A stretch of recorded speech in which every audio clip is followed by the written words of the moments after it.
এবার ইরানের বেসামরিক স্থাপনা ধ্বংস করার ঘোষণা করলেন মার্কিন প্রেসিডেন্ট ডোনাল্ড ট্রাম্প। ইরান যদি আলোচনায় বসে নতুন চুক্তিতে রাজি না হয়, তবে আগামী সপ্তাহে দেশটির সমস্ত বিদ্যুৎ কেন্দ্র ও সেতু গুঁড়িয়ে দেওয়ার সরাসরি হুমকি দিয়েছেন তিনি।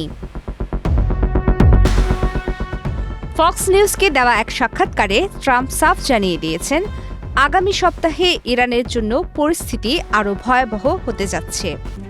RICL TMX, যুগের পর যুগ স্থাপনা থাকে মজবুত। টেবিলে এসে আলোচনা না করলে মার্কিন বাহিনী ইরানের সব বিদ্যুৎ কেন্দ্র ও সেতু ধ্বংস করে দেবে। আন্তর্জাতিক আইন অনুযায়ী বেসামরিক অবকাঠামো যেমন বিদ্যুৎ বা পানি সরবরাহ কেন্দ্র ধ্বংস করা চরম যুদ্ধ অপরাধের শামিল। তবে সেই নিয়ম নীতির তোয়াক্কা না করেই ট্রাম্প এই হুমকি দিয়েছেন।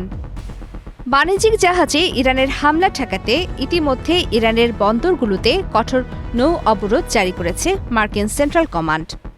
টানা চতুর্থ দিনের মতো মার্কিন বাহিনী ইরানের বন্দর নগরী বন্দর আব্বাস এবং কুসুম দ্বীপে বিমান ও ক্ষেপণাস্ত্র হামলা চালিয়েছে।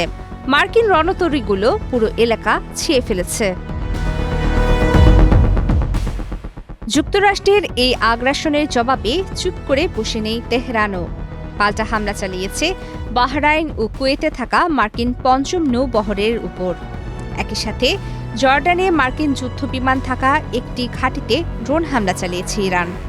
জর্ডানের সেনাবাহিনী জানিয়েছে তারা তাদের আকাশসীমায় 3টি ইরানি ব্যালিস্টিক ক্ষেপণাস্ত্র ভূপাতিত করেছে। ইরানের সামরিক বাহিনী হুঁশিয়ারি দিয়ে বলেছে, আমেরিকা যদি এই অঞ্চলের তেল ও গ্যাস রপ্তানি বন্ধ করতে চায়, তবে অন্য সব রুটের রপ্তানিও বন্ধ করে দেওয়া হবে। এ অঞ্চলের জ্বালানি তেল হয় সবাই ব্যবহার করবে, নয়তো কেউ না। এর আগে ট্রাম্প ঘোষণা করেছিলেন, হরমুজ প্রণালী দিয়ে যাতায়াতকারী সব জাহাজকে নিরাপত্তার জন্য যুক্তরাষ্ট্রকে 20% ফি বা টোল দিতে হবে। তবে মধ্যপ্রাচ্যের আরব নেতাদের সাথে জরুরি বৈঠকের পর শেষ মুহূর্তে সেই সিদ্ধান্ত থেকে পিছু হটেছেন ট্রাম্প। টোলের পরিবর্তে এখন ওই অঞ্চলের দেশগুলোর সাথে বড় ধরনের বিনিয়োগ চুক্তির দিকে ঝুঁকছে ওয়াশিংটন। প্রবীতি কিবরিয়া ইসলাম, বাংলাদেশ প্রতিদিন।